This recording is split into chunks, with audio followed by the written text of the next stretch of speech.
over endeavoring for material objectives, unnecessary talking of mundane affairs, being too much attached to scriptural rules and regulations, or too neglectful of them, associating with worldly-minded persons, and desiring mundane achievement. 6 good qualities are enthusiasm, confidence, patience, performing the regulative activities of devotional service, giving up the association of non-devotees, and following in the footsteps of the previous acharyas. 6 activities of holy association are offering gifts and charity, accepting charitable gifts, revealing one's mind and confidence, inquiring confidentially, accepting prasadam, spiritual food, from others, and offering prasadam to others. Then verse 3.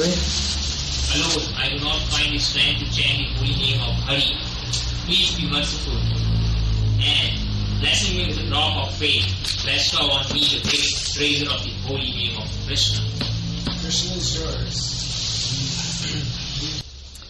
Going back to the subject, yesterday,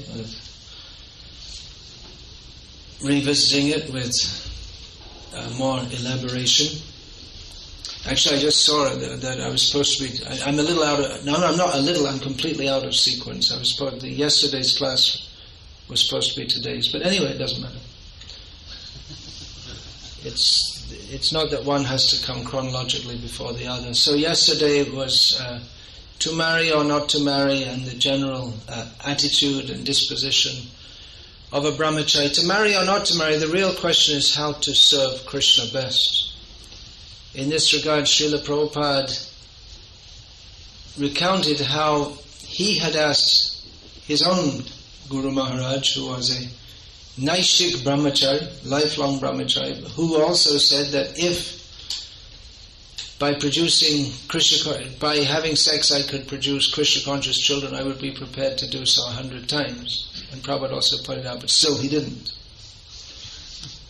So Prabhupada asked him that we have the example of the 6 Goswamis, Tyaktva Turnamashesha Mandala Pati Shrening Sada Tuchavat. They left everything in the world, the association of aristocrats, wealth, all these things, and accepted a very lowly position in humans, or a position of poverty. What's the next line after that? Bhutva dina ganesha ko karunaya kopina kantashrito. They after living in great opulence, all they had was a kopin, which we call that in English Brahmin underwear. I don't know how that name came, Brahmin underwear. And kanta, which is a patchwork quilt. In modern American culture, you probably don't even know what a patchwork quilt is. You'd have to go and look it up in an encyclopedia or something. It means that when the cloth gets old, you probably don't even know what that means either, because changing. But in some cultures, they wear clothes until they become worn out. In America, of course, it's fashionable to buy clothes which look as if they're worn out when they're new. So when they get old, they rip it up, and from the patches they make quilts. The comforter, they call it, I think, in America, right? And then they stuff it with rags. And so poor people, that's what they use to keep warm in the winter, for sleeping. So that's what it's really a situation of great poverty.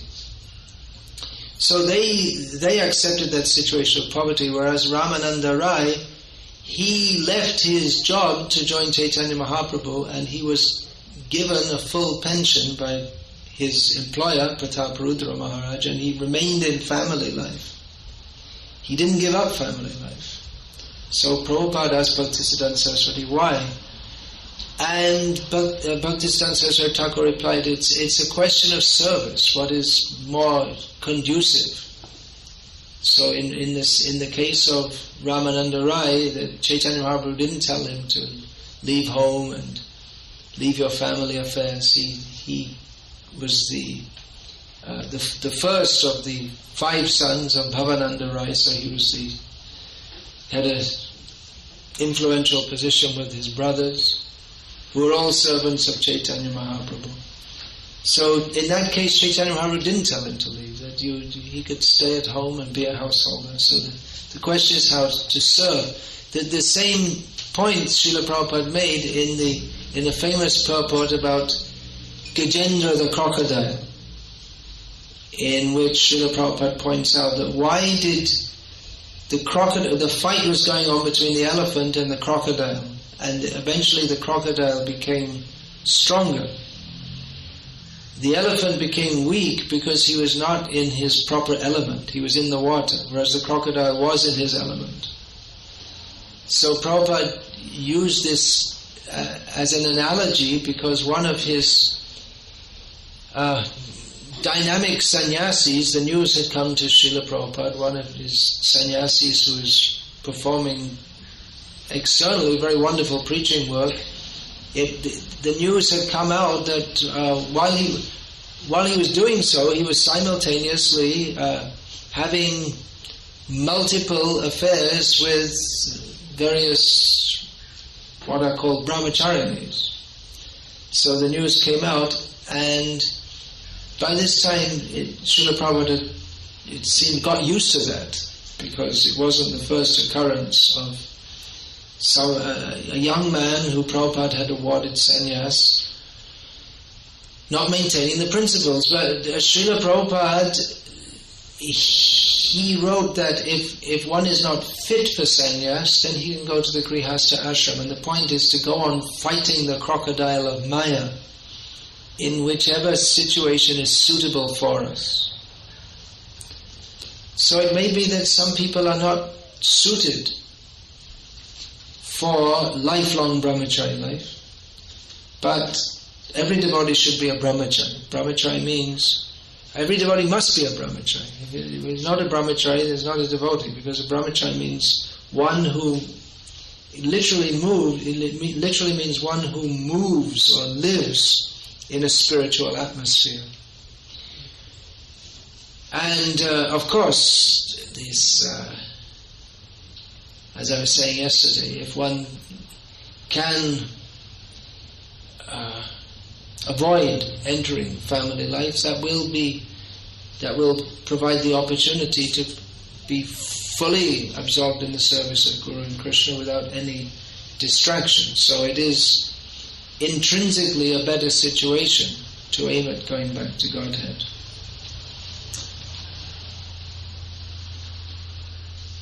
One point, not directly related to this, nowadays we often introduce ourselves, brahmacharis and sannyasis, as monks, which is, it's an accurate description. The term monk means a celibate, a celibate, what's the word? Monk? One who is dedicated, who is celibate and is living in the association of other monks for religious purposes, we can say this. Traditionally, monks, in the Christian tradition, they are different from priests, what are called priests. Priests are more active in the world, and monks, they are secluded from the world. And therefore we have the term cloistered away. Cloister means a monk's quarters. And it means removed from the world. So if we say someone's cloistered away, it means they're shut off. They've shut their door and they're not having anything to do with anyone. And there are still some monks like that in the Greek Orthodox tradition. There are some monks who are there, and in the Russian Orthodox tradition. And actually, by being celibates and being fully absorbed in praying, they actually develop some mystic powers. And some of the monasteries, they're only accessible by a basket on a rope. They're like way up on a mountain, and you can only, it's very difficult to come in or out. They're really cut off from the world. And the term monk, or in general religious terms in the West, they often, well, especially in Protestantism, there was a lot of jokes made about monks and the jolly friar, and then there's the Canterbury Tales, and there's so many stories of the secret tunnel between the monastery and the nunnery with the and in the tunnel you'll find the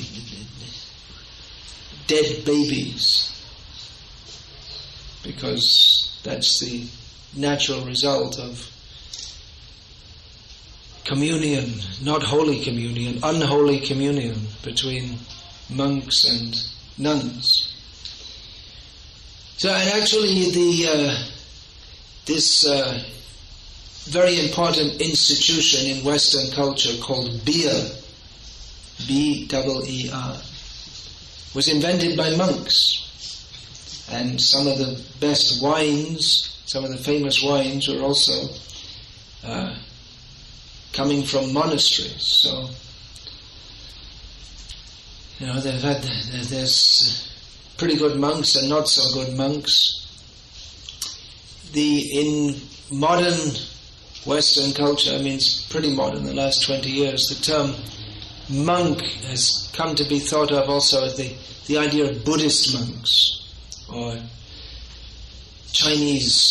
Chinese and Japanese culture has become somewhat, there's some kind of superficial interest in that in the Western world. So when we introduce ourselves as monks, then people, they can relate to that somewhat. But we can use that term, it helps people to understand us. It's like we can say we're Hindus. We can say we're not, philosophically we understand there's no such thing as a Hindu anyway. But it's something we can say just to, we don't want to push it too much, but we can say that it's just something so people can kind of put us in a mental box so that they can start to understand or start to size us up as all. But on the other hand, if we make our whole identity like that, then we're trapped by that identity. People just put, okay, Hindu, they're Hindu, all right, now I don't have to think about it. They're a Hindu, they belong in the Hindu box, okay, very good. Pat them on the head, give them permission to exist, and okay, you be a good Hindu and don't bother us. So in the same way, the monk, there's the idea, maybe there's an idea of someone who's very nice and good person and doesn't really bother anyone. But we're not exactly that kind of monk. Devotees are supposed to be dynamic preachers. We're out in the world. We're not cloistered away. So we don't want to ourselves get too much into this stereotype of thinking ourselves as some people who are just kind of benign and withdrawn and don't do very much. But brahmacharis become brahmacharis not simply for our own culture. That was never Prabhupada's idea, that brahmacharis should be, or members of the movement in any ashram should simply cultivate Krishna consciousness for their own sake. But everyone in this movement is meant to be a preacher, and especially brahmacharis. It's not just, being a brahmachari is not just to escape from the world and not to have to earn a living, but it's a position of responsibility. Everyone should be responsible. This question of to marry or not to marry, everyone should be responsible. It's not just avoiding marriage because it's too much headache. But if one is not accepting the responsibility of marriage, then one should accept the responsibility of acting for the improvement of human society. It's not just an easygoing way of life, but rather everyone has to accept that responsibility. So if one is going to be a brahmachari, then be a brahmachari. Be fully absorbed in spiritual life. Otherwise, simply to be a bachelor, to be unmarried, that doesn't mean a brahmachari. Just to be unmarried, just to avoid there are devotees like that who they can see, well, family life, it's too much headache, but not really very committed to serve the mission of Srila Prabhupada and the Acharyas. So that's not very laudable. There are others who shall I get married and not get married, and they're like that for years and years, just floating on the mental platform. One should decide clearly, preferably by the age of 30 latest, which way am I going? It should be decided, because otherwise, if you're just kind of floating, maybe, maybe not, you can go on floating right up to the age of 40 or 45, and then get gobbled up by Maya in the form of the entrance into the Grihastha ashram. For such a person, that is Maya, because he just fell into it. He didn't enter into it in an intelligent and planned and Krishna conscious way. So better to get married earlier rather than later. So one should be very clear, have a very clear vision of how to use this valuable human form of life in a manner that is best suited for myself to become Krishna conscious and serve this mission. That decision is best taken in consultation with one's guru. Brahmachari is servant of his guru. It may be that there are cases where, at least I know of one case, I was told of one case where a devotee said to Srila Prabhupada that, Prabhupada, I want to take sannyas, and Prabhupada told him, no, you should get married. There may be cases where, I mean, just from my own experience, I deal with different devotees in different ways. If someone tells me that they don't want to get married, and they may be quite insistent, but I know that they're not fit for brahmachari life. They don't have that level of commitment and sense control. If you can see that someone's not very regular in sadhana and has not very committed to anything, and then you know that they're not fit for brahmachari life. It's a great vow. It's a great commitment. It's a great opportunity, but the great opportunity is not one simply of not being married and living in an ashram. It means applying oneself moment by moment, day by day, year by year, to be the endeavor to be fully Krishna conscious.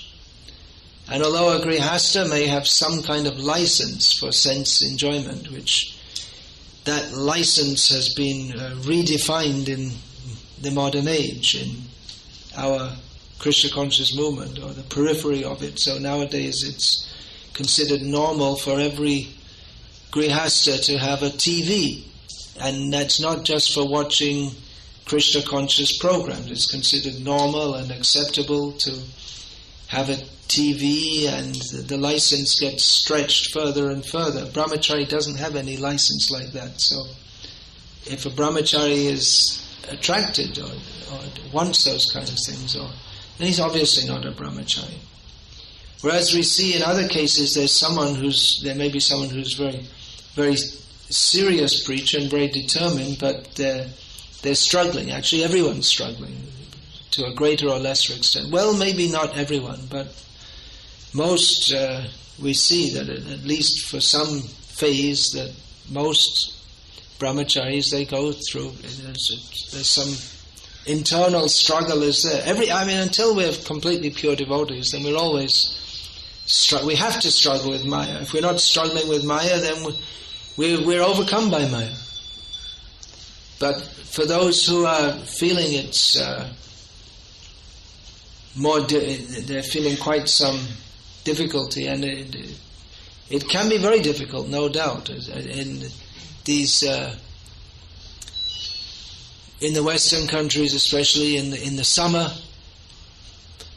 which in Southern California seems to be most of the year, it's a warm climate. Then there are lots of unchaste women dressed in an unchaste manner, and it's not a very conducive situation for brahmachari. So we can expect that there will be some mental turbulence.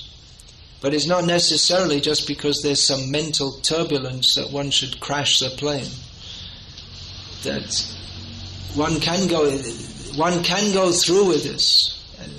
You can see if someone's serious to be a brahmachari, then they don't. It's not just because that there's some disturbance in the mind that we have to succumb to that, but rather take help, get strength, and go on. And we need, as I was saying, we need to re-establish the brahmachari ashram. What are the principles of brahmachari life? It's more difficult to be a brahmachari now because that atmosphere isn't there. It's re-pioneering. It's saving the almost extinct species. So it's as more brahmacharis come, then as that atmosphere is created of the brahmachari ashram, then it will be easier for others to come, and they can take advantage of that association. That should be understood what the brahmachari ashram is. It's an atmosphere of cooperation, helping each other in spiritual life, selflessness. Everyone's helping everyone else. Everyone is the servant of everyone else. That's very different to the modern self-centered way of thinking, in which everyone thinks, what's in it for me? So to join the brahmachari ashram means to accept a different outlook on life altogether. The old or the way of thinking that we've had for all our lives, we've been trained with. So many wrong ideas. We heard this morning, it was quite revelatory, wasn't it? All those quotes from Freud, and all the ideas that we've been brought up with are just all wrong. We require to be re-educated. Like Srila Prabhupada often used to give his own paraphrased translation of the verse of Prabodhananda Saraswati. That he used to say that how to preach, you go to someone and say, my dear sir, you are very good, everything about you is very good, and then this person will think, what does this rascal want from me? He's understood my greatness, so what does he want from me? So then he asks you, what do you want? And you tell him, my dear sir, you just give up all your hogwash ideas and surrender at the lotus feet of Chaitanya Mahaprabhu. So like that, we may not, it's probably difficult for us to understand how deeply we have been conditioned by the modern or the current materialistic way of thinking. So brahmachari means he's the servant of his guru, absorbed in hearing transcendental sound, absorbed in absorbing shastric understanding. If we don't absorb this understanding that everything is to be understood through guru, sadhu and shastra, then we might end up, after several years of apparently practicing Krishna consciousness, find out that we have just been treading water. We didn't go anywhere. Treading water, you all know what that means? Treading water means you're swimming, but you're not really swimming. You're moving like this, but you don't go anywhere. You don't have enough There's enough strength maybe to not get carried away by the current, but not enough to move you. So you remain in the same position. So it may be that we're superficially practicing, but if we maintain the same basic outlook, just like all these psychological ideas, then we may end up in the same position. That we're superficially Krishna conscious, but actually we still subscribe to the outlook of the demoniac society with all its wrong ideas. And we find that increasingly, that instead of discussing, increasingly within our society, that devotees, instead of discussing various points on the basis of Guru, Sadhu and Shastra, they do so on the basis of feelings, as if feelings are the feelings eva jayate. That's the feelings, that's the main thing. And or they'll discuss in terms of modern so-called psychology. And it's a very common theory that devotees everyone's got, have you heard this before? Everyone's got so many contaminations, therefore they need to go through some course, or they have to get their chakras cleared. So otherwise they can't. You see, chanting Hare Krishna is very good, but you can't really do it properly unless you get. First of all, you have to get your chakras cleared out, or you have to get all the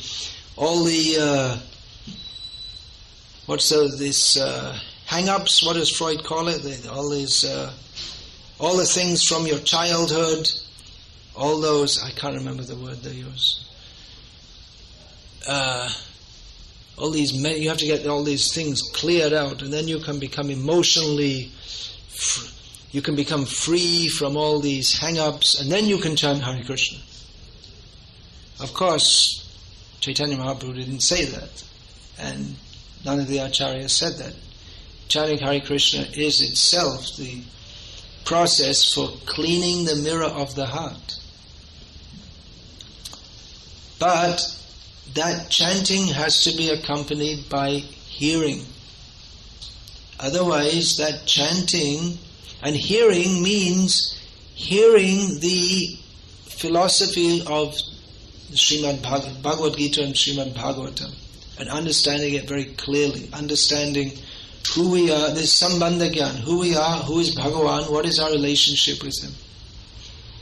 Unless we hear this, we may be chanting Hare Krishna, but we may simply be watering our anarthas. If we conceive of Krishna according to any other understanding than that of Guru, Sadhu and Shastra, then even when we're cultivating, remembering Krishna, but we're remembering not actually Krishna, but a misconception of Krishna.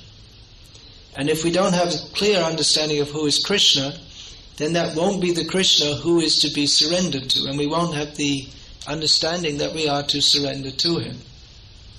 So Brahmacaris, that was the quote that at the top of the poster for the Brahmacari seminar, that Brahmacaris engage in the unadulterated hearing process. So hearing, there's no actual chanting without hearing. Shravan, first comes Shravan and then Kirtan. First clear the ear.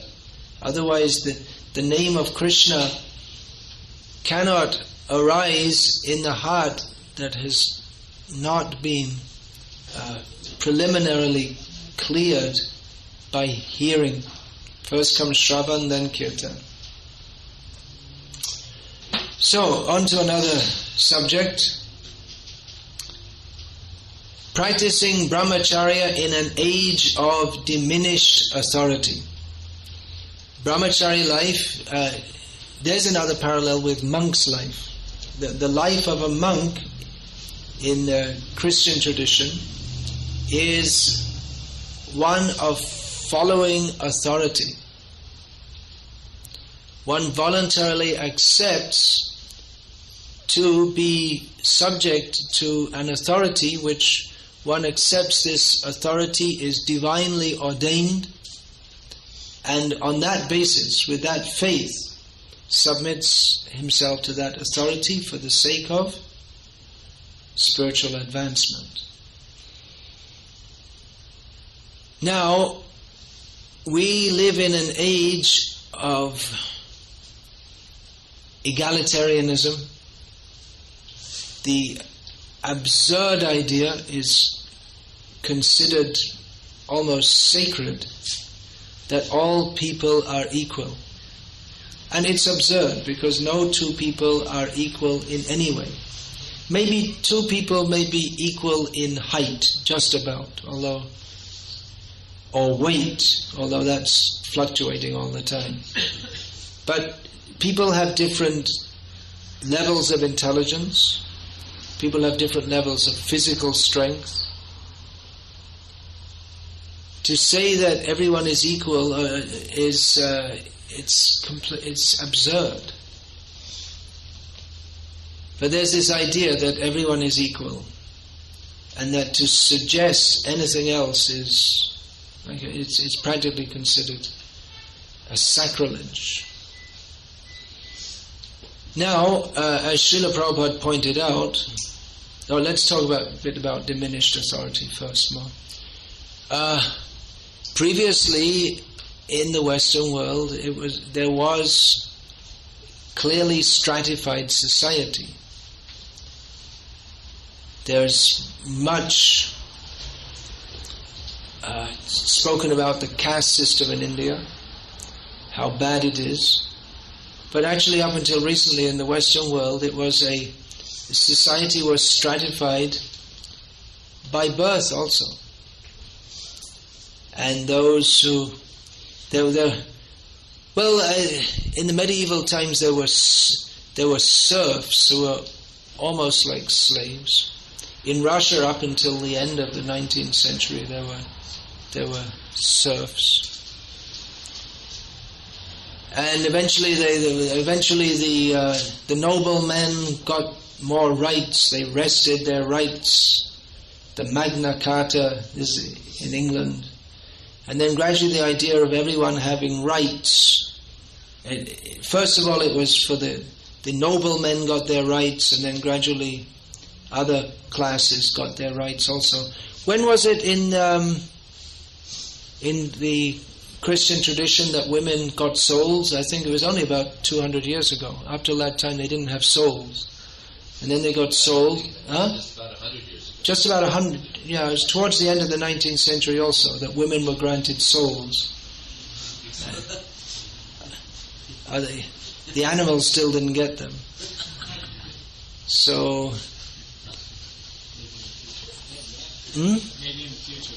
Maybe in the future they'll get souls also. So they got souls, and then they got votes, and then they got everything else. Then they got sex change operations. Yeah, it's pretty. They got all the way up from having no souls to having votes within, 20 or 30 years or something. So, the idea of just like we read in Srila Prabhupada's books, that not just Prabhupada's books, in the Bhagavad Gita itself, Lord Krishna states, what is that? Narang chaiva naradipam. Among men I am the king. The king being a divinely appointed person. And he's the king because God wants him to be. So that idea was very strongly there. All of society was stratified. There's this idea of blue blood, that people who are royal, they have some special, they're very special and different. So that idea was there. The king is to be respected. The priest is to be respected. The teacher is to be respected. That has gradually broken down. The reason for that is because the position was abused. The position of king is to rule the people not for his own sense gratification. He gets his own sense gratification, but he is to rule them on behalf of God, just like a father cares for his children. But when that position was abused, was repeatedly abused, then people rebelled. And gradually the kings were thrown out and republics were established, or constitutional monarchies in which the king remains but not really as a king, just as a figurehead. And the Catholic Church in Western Europe, they had the Pope was supposed to be the representative of God, and the bishops and the priests, they were very much respected, but that respect diffused when it was seen that the position of the Pope and that of the bishops, it was more of a political post than one that people could relate to as being spiritual. And therefore people, they lost their respect for that, and there was the Protestant church emerged out of that, in which they attempted that even though in the Protestant church there are priests, but there are ministers, but they don't have the same kind of respect or position as in the Catholic Church. And it's just, the idea is more or less that, religion is a do-it-yourself process. You read the book, and you have your own relationship with Jesus, and there might be a minister who gives a lecture who's more learned, but he's intrinsically not really better than anyone else. And there's no special respect given to person. There's not the idea of saints, that anyone can become saintly. There's just the idea that, Jesus is there and everyone else is sinful. So it's very similar to Ritvikism, actually. Or Ritvikism is very similar to that idea that there's just, you read the book by yourself and you don't need you don't need any spiritual authority, Prabhupada's your authority, and Prabhupada's in my heart. And it's pretending to accept some authority without really accepting any direct personal authority. And not accepting that anyone can actually be saintly.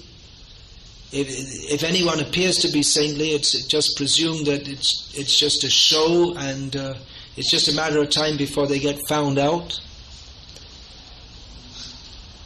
So the whole basis of temporal or secular and spiritual authority has been undermined by misuse of that authority, and people in the Protestant church, or the various Protestant churches, they don't want to accept that authority. But then spiritual life becomes, like I said, a do-it-yourself affair, and basically a bunch of mental speculation with no authority. And even though they may make some authority, we'll find that the Protestant churches, they have been subject to practically infinite secession and splintering, because in the beginning they rejected the authority of the Pope, and then someone else comes along as an authority, and then the others say, well, why should I accept you as an authority? I'm just as good as you. You didn't accept authority, why should I accept you as an authority? And without that, there's no fixed understanding of what is Guru, Sadhu and Shastra. What is Siddhanta? It's just everyone has their own opinion. And any opinion is as good as any other. So we have similar problems in our ISKCON, because previously authorities in ISKCON were very highly respected. Nowadays that is less so. And there are historical reasons for that. But nevertheless, the principle of authority remains true. That, as Lord Krishna states in Bhagavad Gita, one has to accept a guru, one has to accept guidance, and particularly the brahmachari has to work under the direction of a guru who guides him in every step of life. Now, if the brahmachari ashram is kind of do-it-yourself kind of thing. Now, I'm saying this, but there are some brahmacharis in our midst who are more or less independent in their activities. Now, it may be that for senior brahmacharis, they are in many ways like sannyasis, who are given a lot of room to move. Sannyasis, they're giving, take your independence, take it and go and do something for Krishna. Not that they're independent of the orders of their guru, but they're considered to be like grown-up, just like a grown-up son. He remains under the tutelage and under the order of his guru, but at the same time it's not that he has to at every step take permission for everything he does, but rather it's expected that he knows he's so much in tune or so much dedicated to the order of his father or guru that even without being told he can execute that. So senior brahmacharis, it may be hoped that depending on what particular, again, the question of service is there. Depending on what particular service they have, they may accept quite an independent position. Independent not in the sense of being defiantly independent, but cooperatively independent. So that may be there, but especially junior brahmacharis, it's very much required that they accept authority and discipline, because without accepting the discipline that comes from being under an authority, they're never going to learn or imbibe sense control, which is self-discipline. Self-control, self-discipline, sense control, this is required. How are we going to do that? Because our whole practice throughout our lives has been one of indulge the senses. So we accept some external authority. You do this, don't do this, don't do this. Do this, I don't want to do it, do it. Sankalpa vikalpa. This, I want to do it, I don't want to do it. This is the activity of the mind. To get off the mental platform, one has to accept an authority, and yes, you have to do it. You don't want to do it, that's not part of the equation. You don't want to do it, that's why you have to do it.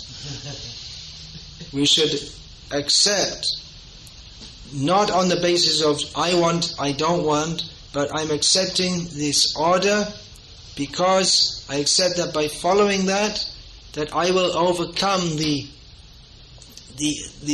variegations of the mind and rise above this platform of I want and I don't want, and come to the platform of doing what is required for Krishna's service.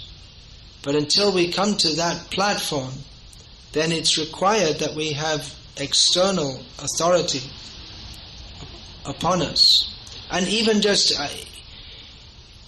if one has, if one is a more senior brahmachari, one may be more independent. Of course, that independence, that may come just because one is more senior, either by age or by number of years in the movement, and not necessarily in terms of spiritual advancement.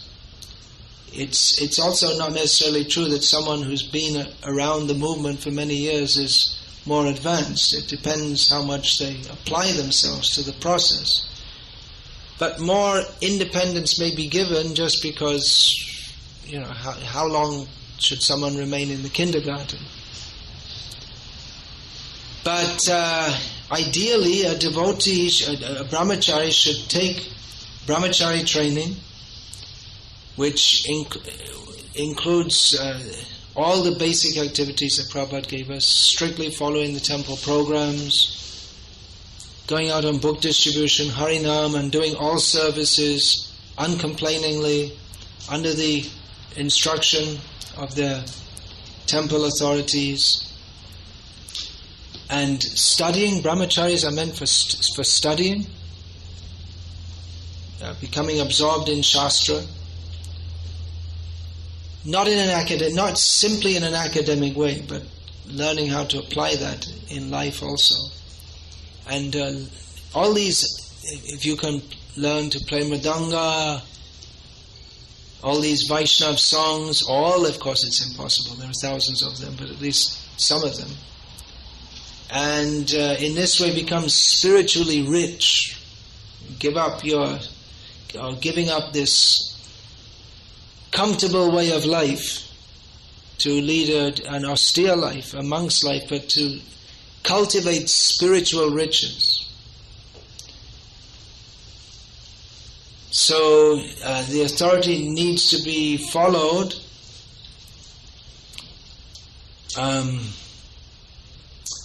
Even just to organize a society. When I say some devotees, as they become older, they may become more independent, but just to organize anything, to organize anything in this material world, it requires that there's some discipline. Someone has to take the lead and someone else has to follow. That's the way of the world. It's the natural order that the senior lead the junior. This is not my mental speculation, it's a statement by Srila Prabhupada. Naturally, some people, they are more qualified than others, and they take the leadership, and that principle should not be despised. That principle should be accepted.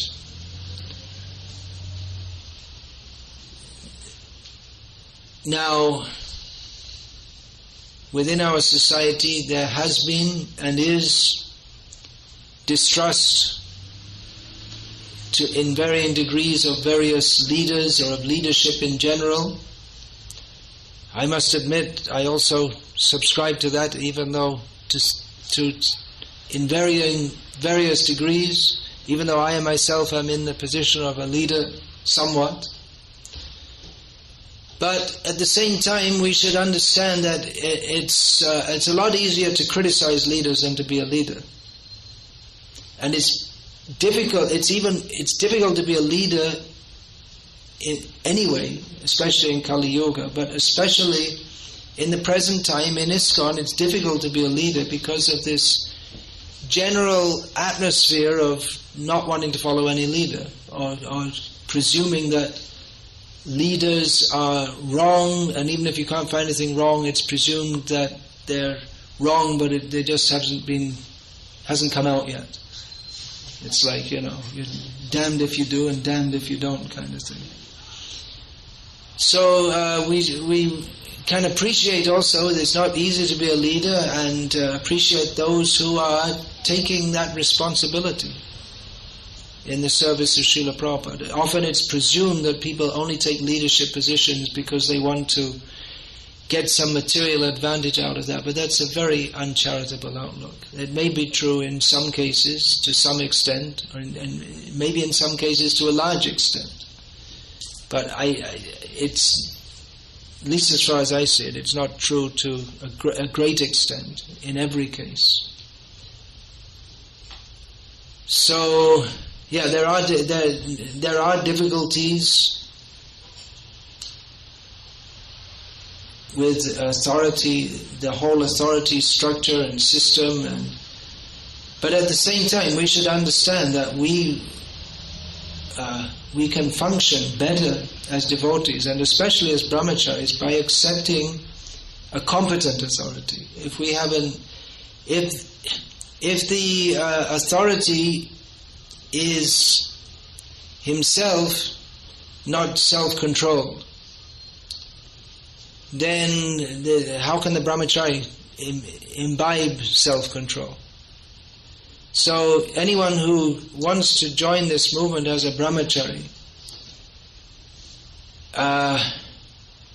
it's worthwhile to find that situation where your determination to be a brahmachari and your dedication can be properly reciprocated with, that the leaders are concerned with your spiritual life, they'll guide you and help you to come up.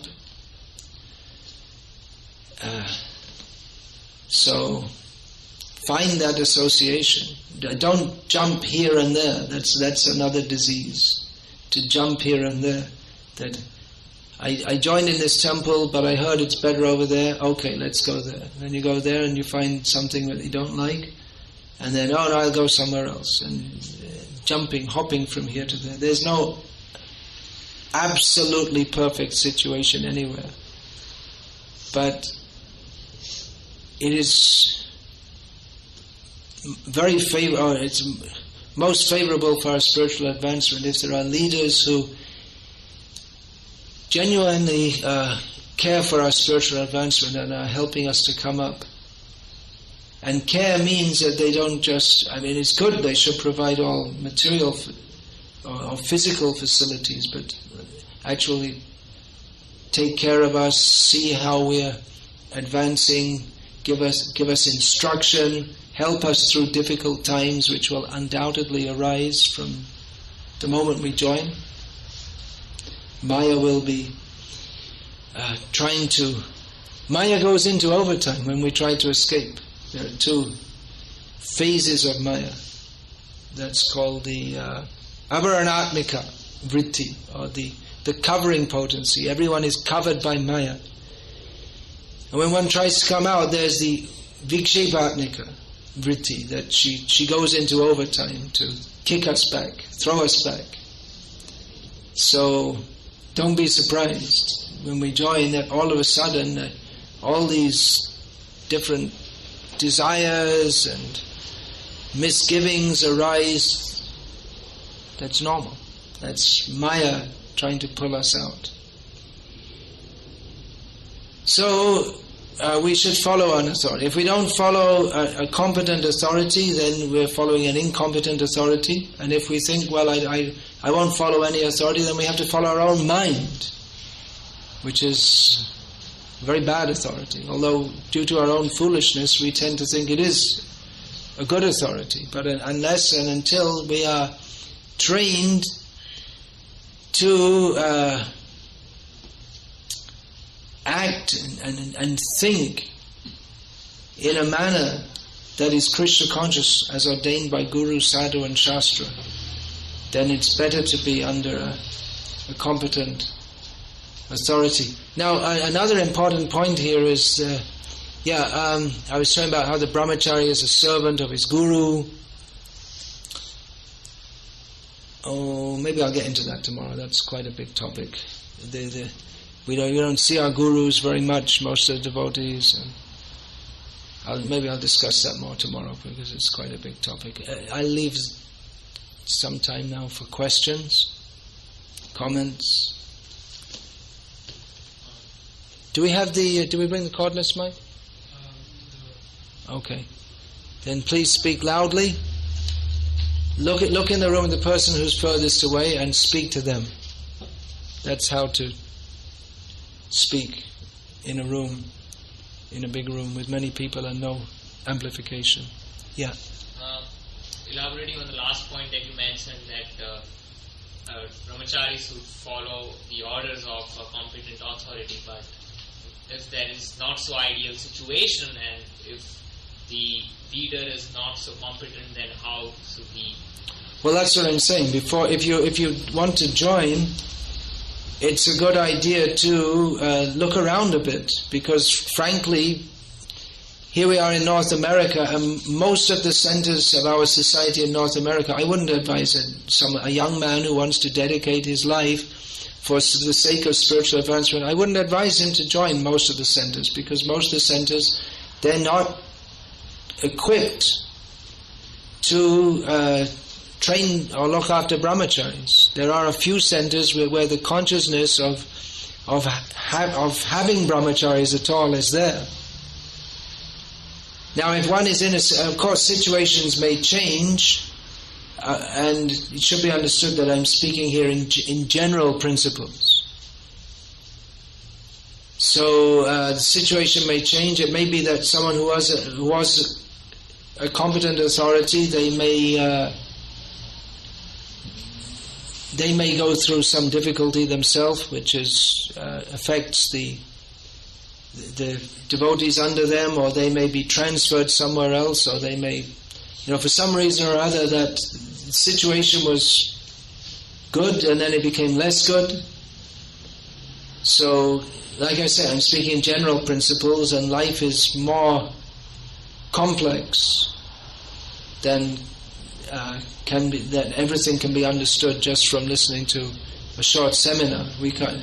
Individual situations require to be considered carefully.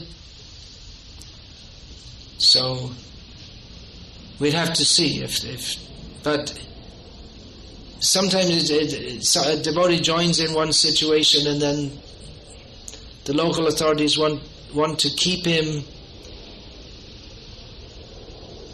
But the reason they want to keep him is mostly because they have someone in the temple to do something, which they also need.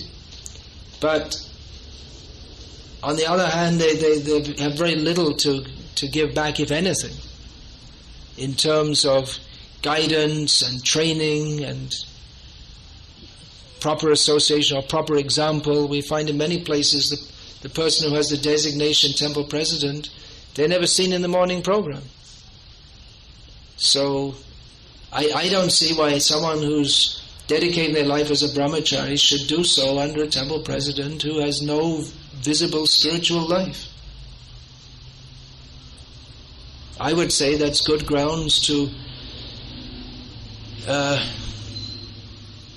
relocate to somewhere where you, at least the temple president, if you're supposed to be working under their direction, they should set an example, at least a minimal, at least that much example of spiritual leadership. It's not just some rule that the brahmachari has to follow the temple president. That's a rule, but the temple president has to himself set a minimal standard of spiritual application. Otherwise, what's the point? Our centers are meant for spiritual life. It's not just a set of rules and regulations that we have to run the temple on with.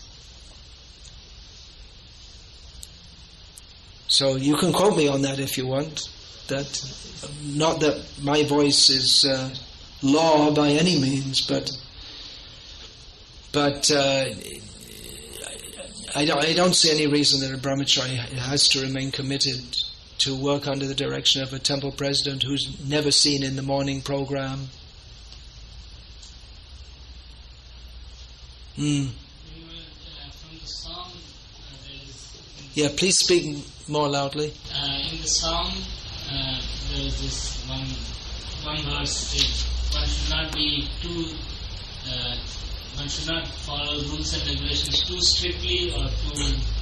It didn't exactly say, it's not that one should not follow rules and regulations too strictly. That's not exactly what's stated. It's often misquoted like that. But it said that one should not follow rules and regulations. There's niyama agraha, which means being eager to follow. Agraha, which means eagerness. So one is eager for rules. One is not eager for Krishna. So one is attached to the rules, just like a smarta understanding. You follow the rule because it's a rule. One is more attached to following rules than considering what will actually please Krishna. Just like, for instance, it's a rule, it's an important rule that we rise early in the morning and attend Mangalarti. Alright, that's an important rule. That rule may sometimes not be followed.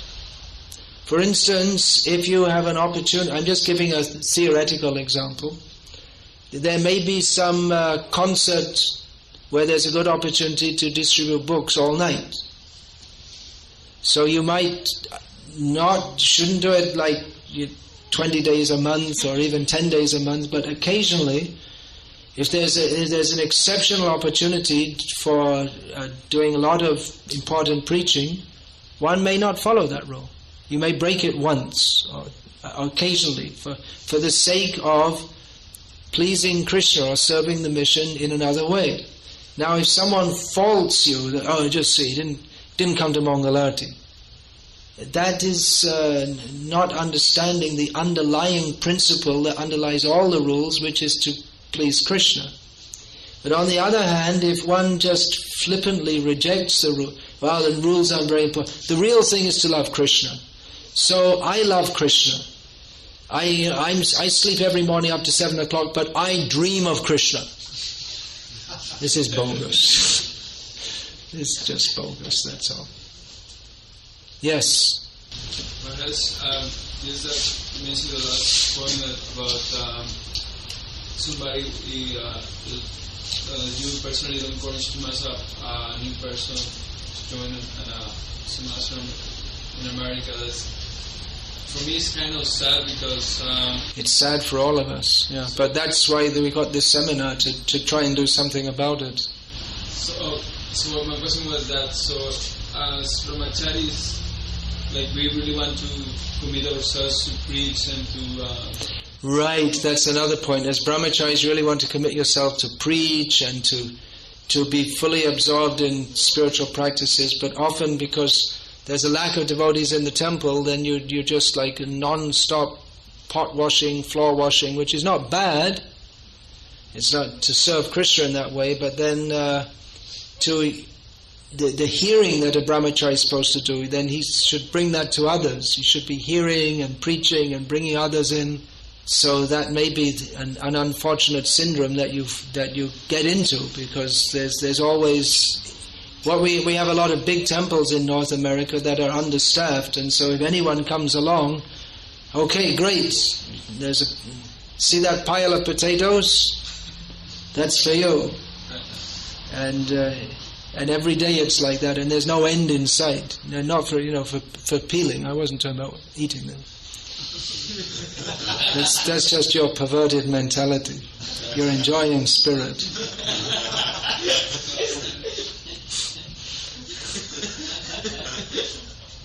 So, all you nonsense brahmacharis, you need the sannyasis to chastise you. Regularly, you rascal!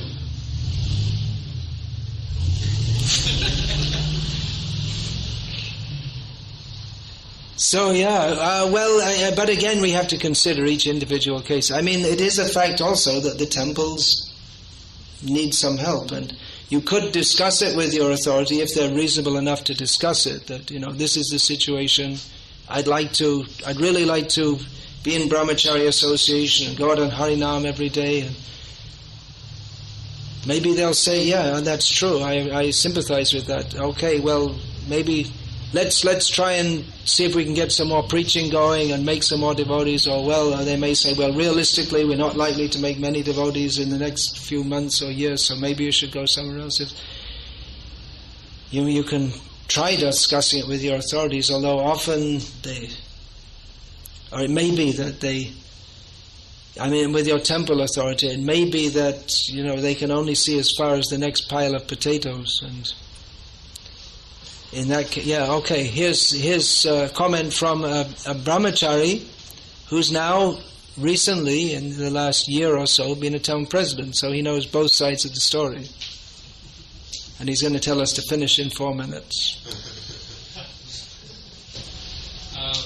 Well, I was thinking, yes, okay, you don't want to cut potatoes all day night long, you want to preach.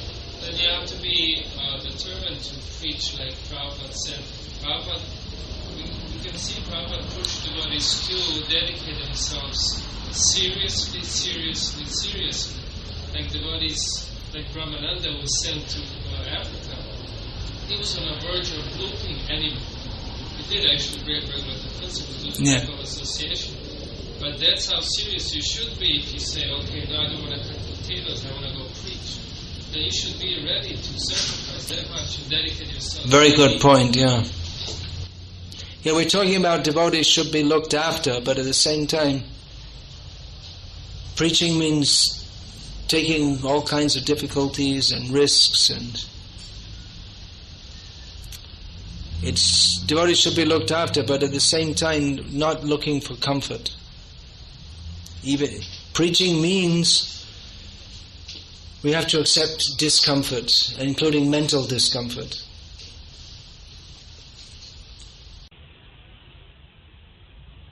Yes, please. Is there some activities that Brahmacari shouldn't do? Because I remember There are some activities that Brahmacari shouldn't do. Go collect with stickers. And collecting with stickers. Serving in prasadam restaurants.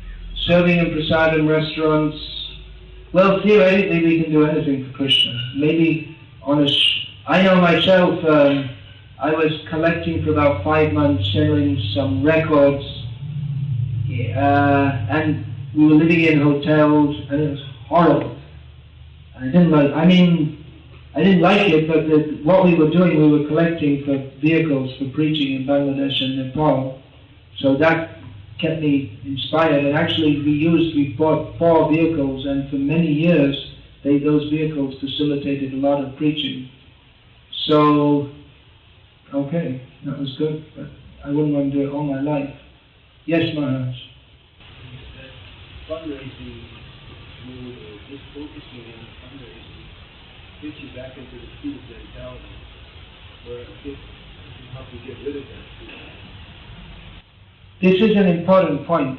Shall we discuss it more tomorrow, because time's up? Or you want to speak more about it now, if Mahatma gives us some more time? It's a very important point, yeah. There was some survey done not long ago, maybe 10 years ago, why people leave. And different reasons were given.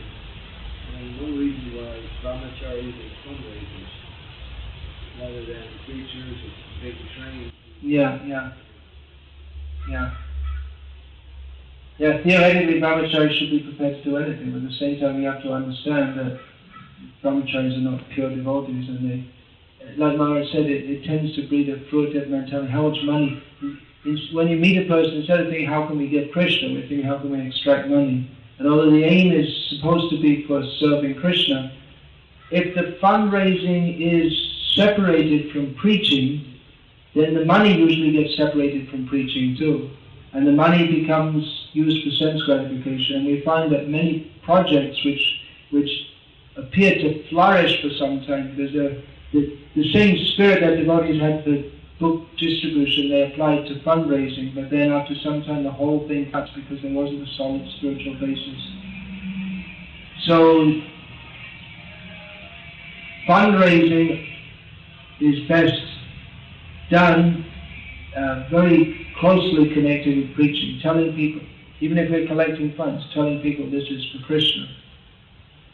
It is actually a big topic, but maybe it's not so relevant to brahmacharis in North America nowadays, because it doesn't go on much nowadays, does it? Does it still go on, and brahmacharis still being asked to go out with stickers and things? No, I used to. It's not happening now. You join something, the brahmacharis here? No. I'm not, there's hardly any brahmacharis anywhere, and they're not being sent out with stickers and caps and things. Just in Australia. Still in Australia, in Sydney, yeah. Individuals are doing it, but that's not brahmacharis in the temple, is it? Those are household. Yeah. For myself, sometimes as household or presidents, and they were raised with what you spoke about, with big, making lots of money instead of preaching, and then we have this huge facility. You go in, you want to distribute books, and they go, no, we got to take care of this thing. It's dilapidated. And so take care of it, paint it, this and that, and also go out and collect money with stickers. And no, I want to preach. Well, sorry. Yeah, these are some of the difficulties we have of having these big temples and no one in them nowadays. But that's maybe getting a bit off the topic of the Brahmacari seminar. Well, is it? Or isn't it? It's relevant subject for brahmacharis today. Well, that's why I say, join in it, get yourself in the association where you can be benefited. That's my line on all of this. Don't remain in a place where you are seen as an object to fulfill a goal. but where the leaders actually care for your spiritual advancement. I'm going to finish